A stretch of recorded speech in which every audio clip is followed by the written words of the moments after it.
नमस्कार।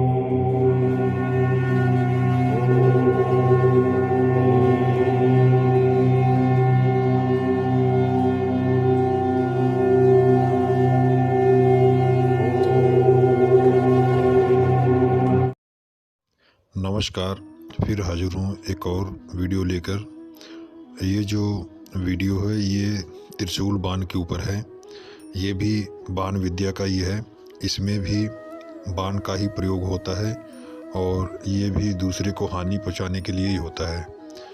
तो इसका भी मैं आज आपको बताऊंगा कि इसको कैसे चलाया जाता है और इसका प्रयोग जो है करने से पहले आपको सुरक्षा करनी बड़ी ही ज़रूरी है, क्योंकि सुरक्षा नहीं करेंगे तो ये पहले वाले बाण से भी ज़्यादा घातक है। क्योंकि उसमें तो जो सावधानियां मैंने बताई ठीक है, लेकिन उससे ये ज़्यादा जो है उससे ज़्यादा घातक है।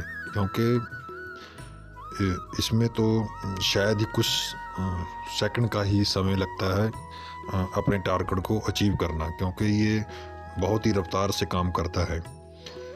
तो इसको सोच समझ के ही करना होता है। और इसकी जो मैं आज जो जानकारी दे रहा हूँ ये सिर्फ जानकारी के लिए ही इसको बता रहा हूँ, ना कि इसको प्रयोग करने के लिए। और जिसको भी प्रयोग करना है, मंत्र में तो मैं कोई भी जो है काट छाट नहीं करूँगा।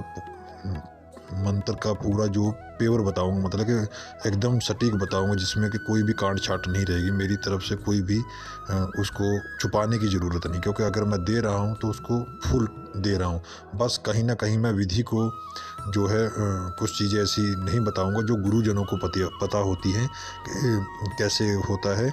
तो जो तो गुरु की शरण में हैं, जिन्होंने दीक्षा ले रखी है और उनके गुरु हैं, तो अगर वो उनसे ये परामर्श करेंगे इस बाण के बारे में तो शायद उनको पता होगा कि इसका कैसे इस्तेमाल होता है, कैसे नहीं, और कौन सी विधि मैंने जो है बताई है और किस प्रकार से। और भी उनके पास तरीके होंगे इस चीज़ को चलाने के। ज़रूरी नहीं कि एक मंत्र की एक ही विधि होती है, उसकी कई सारियाँ विधि होती हैं।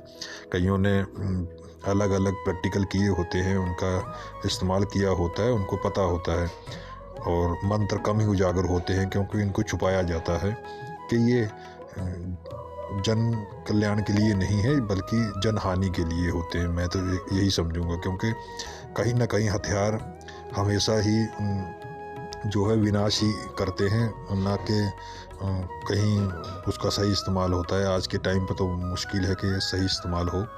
तो मैं आपको मंत्र बताता हूँ, इसको ध्यान से सुनिएगा। इसको लिख कर मैं नहीं दूंगा। बिस्मिल्लाह लाहिर, बिस्मिल्लाह लाहिर रहमानिर रहमानिर रहीम ओम कृशंग। आपको कैसे बोलना है इसको, का और उसके रा की मात्रा जैसे कृष्ण होता है वैसे कृष्ण लिख लिया, और फिर ऊपर एक बिंदी लगाना, फिर गा लिख देना है, कृष्णंग। ठीक है, कृष्णंग हो गया। फिर शग, शग कैसे आपको लिखना है, शाह जो क्षत्रिय वाला है और गा शग।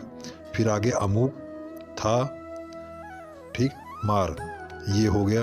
उसके बाद दुहाई महादेवेर, दुहाई अल्लाह नबीर। ठीक है, ये दोनों आपको जो दुहाई ये ज़रूर बोलना है। बस इतना, ये मंत्र इतना ही है। और इसको भी अमावस की रात को जो है आपको जाप करना है। और जाप करने के बाद जो है जो अमुक का जहाँ पर शब्द है वहाँ पर नाम बोलकर आपको जाप करना है।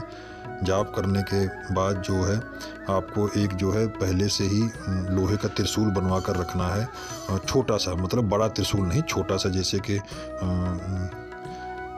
मतलब कि जितनी अपनी क्षमता के अनुसार छोटा सा, जितना मतलब आप एक बीच वाली जो उंगली होती है इतना बराबर का त्रिशूल बना कर रखिए। मतलब जो आपकी बीच की उंगली है, बड़ी वाली जो उंगली होती है उतना आपको एक त्रिशूल लोहे का कहीं से प्राप्त करें या बनवाएं या खुद बनाएं, कहीं से भी उसको पहले से तैयार करके रखना है। फिर अमावस वाले दिन काम करना है। जब त्रिशूल ये बन के तैयार हो जाएगा तो जो आगे की चीज़ें हैं जो जो इसमें मिलाना है उसको मैं बोल नहीं सकता हूँ, क्योंकि उसको उजागर नहीं करूँगा बोलकर। उसको जो है मैं लिख दूंगा डिस्क्रिप्शन में, वहाँ पर आप देख लीजिएगा कि त्रिशूल की जो आगे की जो 3 नोक हैं उसमें क्या मिलाना है।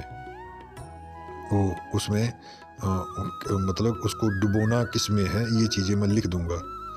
तो ये आप वहाँ पर डिस्क्रिप्शन में देख लीजिएगा कैसे है, मैं उसकी लाइन जो है लिख दूँगा। उसके बाद जो है आपको जब वो डुबो लेंगे तो उसको आपको जो है उसके बाद 111 बार फिर त्रिशूल के ऊपर जो है उसी शब्द को पढ़ना है जो आपने पहले जाप किया था। उसमें नाम बोलकर आपको पढ़ना है 111 बार, ठीक है। उसके बाद जिस तरफ उसका घर है, जिसको आपने टारगेट किया है, और उसके घर की तरफ जो है उसका जो तीनों जो सीधापन होता है उस दिशा की तरफ आपको ज़मीन के ऊपर रख देना है और एक दिया जला देना है, बस। तो आपका जो है काम हो जाएगा। ये मैंने तरीका आपको बता दिया है। बाकी जो है गुरुजनों से ही आपको सारी चीज़ें अनुमति लेनी है, उसके बाद ही बहुत मुसीबत आए तब जाके इसका प्रयोग करना, नहीं तो नहीं करना है। इसकी भी हानि आप ही को भोगनी पड़ेगी, क्योंकि मैं सिर्फ जानकारी दे रहा हूँ, चलाने के लिए कभी भी अनुमति नहीं दूंगा। कुछ भी हो जाए, हथियार ही होते हैं, विनाशकारी होते हैं। सिर्फ जन कल्याण के लिए जहाँ आपको लगे कि अब कोई रास्ता नहीं बचा है, तब जाके इस तरह के हथियारों का इस्तेमाल करना चाहिए।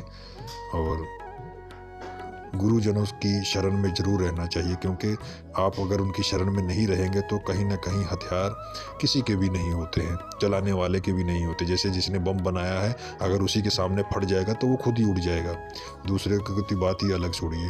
तो अगर दूसरे के सामने रखा गया सही ठिकाने से तो वो तो उड़ेगा ही उड़ेगा।